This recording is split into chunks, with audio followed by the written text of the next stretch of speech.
Halo semuanya, di video kali ini saya akan membahas terkait kriteria lansia yang bisa mendapatkan bantuan sosial di tahun ini.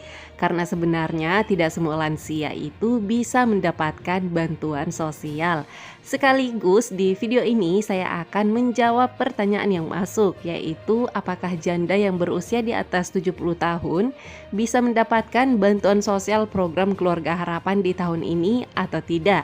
Dan kalaupun bisa, bagaimanakah cara atau tata cara untuk pengusulannya?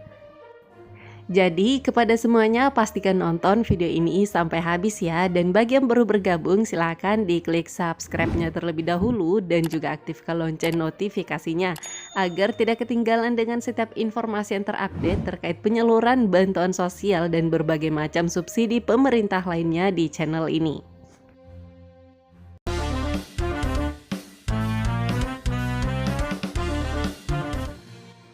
Langsung saja, ini dia berdasarkan data PPKS atau Pemerlu Pelayanan Kesejahteraan Sosial. Di sana ada 26 poin dan ini adalah poin yang ke-8, yaitu lanjut usia terlantar. Di sini dijelaskan bahwa untuk lanjut usia terlantar adalah seseorang yang berusia 60 tahun atau lebih karena faktor-faktor tertentu tidak dapat memenuhi kebutuhan dasarnya. Untuk kriterianya di sini ada 2 kriteria. Kriteria yang pertama yaitu tidak terpenuhi kebutuhan dasar seperti sandang, pangan, dan juga papan. Serta untuk kriteria yang kedua yaitu terlantar secara psikis dan juga secara sosial. Jadi sebenarnya apabila ada lansia yang usianya sudah berusia di atas 60 tahun tapi tidak termasuk di dalam 2 kriteria ini atau tidak termasuk di dalam poin 8 dalam aturan PPKS, yaitu sebenarnya tidak termasuk kriteria layak untuk bisa mendapatkan bantuan sosial. Jadi apabila terkait dengan pertanyaan yang tadi, apabila ada seorang janda yang usianya sudah berusia di atas 70 tahun, maka perlu diperhatikan 2 poin ini terlebih dahulu. Jadi tidak terfokus pada statusnya ya, yaitu ibu tunggal, tapi lebih terfokus pada 2 kriteria ini. Apakah janda tersebut atau lansia tersebut tidak terpenuhi kebutuhan dasarnya seperti sandang, pangan, dan juga papan, atau apakah lansia tersebut ini terlantar secara psikis atau terlantar secara sosial. Apabila 2 poin ini terpenuhi salah satunya, maka bisa diusulkan agar bisa mendapatkan bantuan sosial. Tapi apabila lansia tersebut ternyata tidak termasuk di dalam 2 kriteria ini, maka ada kriteria lain yang bisa menjadi pertimbangan, yaitu kriteria korban bencana sosial. Ini berada di poin 22 dalam aturan PPKS.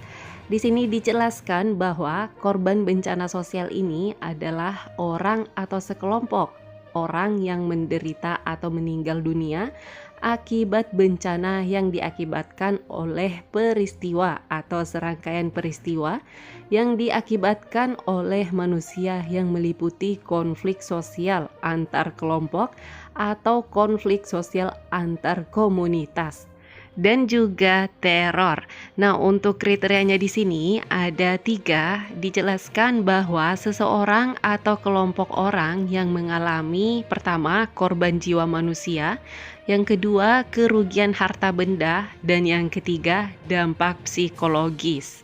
Jadi apabila pada poin yang pertama tadi untuk kriteria lansianya tidak termasuk di sana, maka apabila terjadi musibah yang menyebabkan adanya dampak psikologis pada lansia tersebut, seperti misalnya korban bencana, maka dia dinyatakan layak untuk bisa diusulkan agar bisa mendapatkan bantuan sosial. Sebab dampak psikologis ini sangat berpengaruh sekali pada masyarakat tersebut.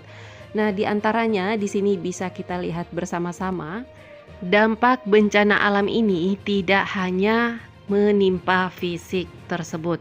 Tapi aspek psikologi sosial korban juga harus mendapat perhatian penting dalam penanggulangan bencana secara keseluruhan. Dan juga gangguan stres pasca trauma seperti kecemasan atau penggunaan obat-obatan depresi. Untuk penyebabnya ini bisa bermacam-macam. Ada yang karena kehilangan harta benda sehingga menyebabkan perasaan merasa tidak aman secara personal dan juga dilingkupi perasaan ketidakpastian masa depan. Ada juga karena kehilangan tempat tinggal dan berpindahan tempat hidup, serta kehilangan keluarga dan sahabat dan juga kehilangan makna kehidupannya. Oleh sebab itu, masyarakat yang masuk di dalam golongan ini sangat perlu sekali penanganan sosial.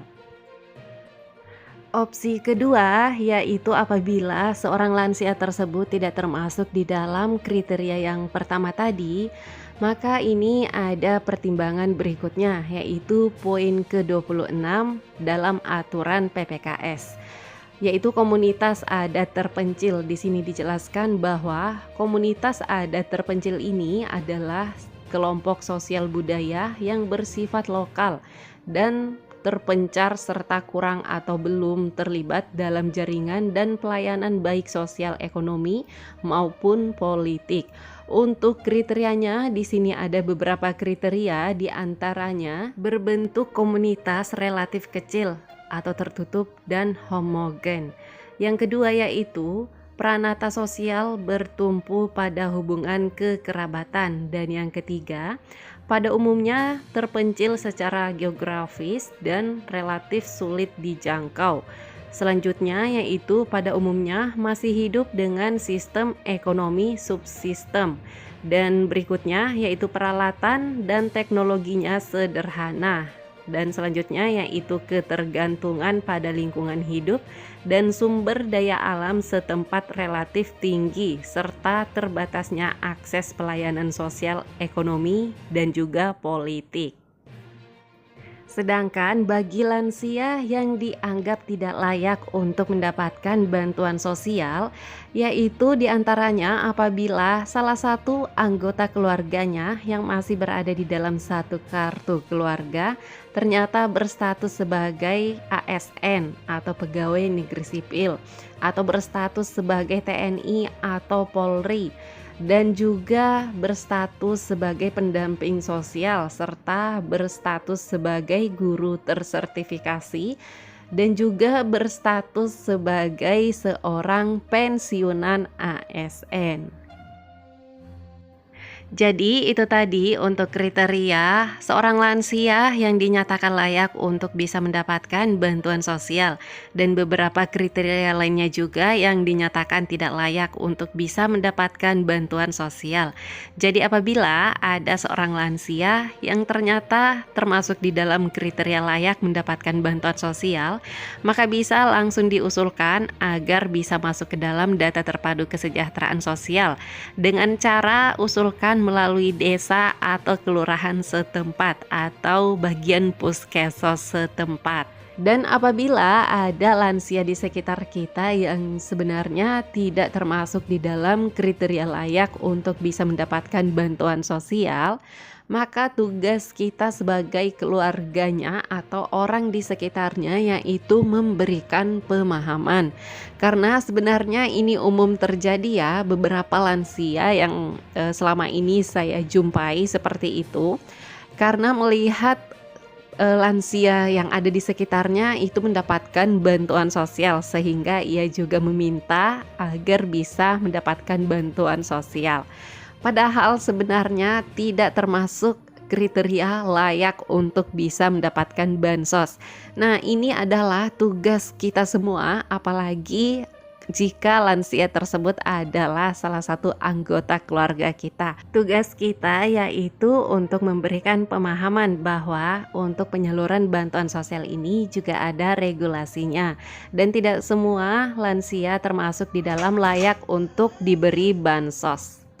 Baiklah, sementara itu dulu informasi yang dapat saya sampaikan. Semoga video ini bermanfaat dan terima kasih sudah menonton video ini sampai habis. Jangan lupa bagikan video ini ke seluruh sosial media yang Bapak Ibu punya agar masyarakat lainnya juga bisa mengetahui terkait informasi ini. Oke, sampai ketemu lagi dengan saya di video selanjutnya. Saya Arin, pamit undur diri. Wassalamualaikum warahmatullahi wabarakatuh.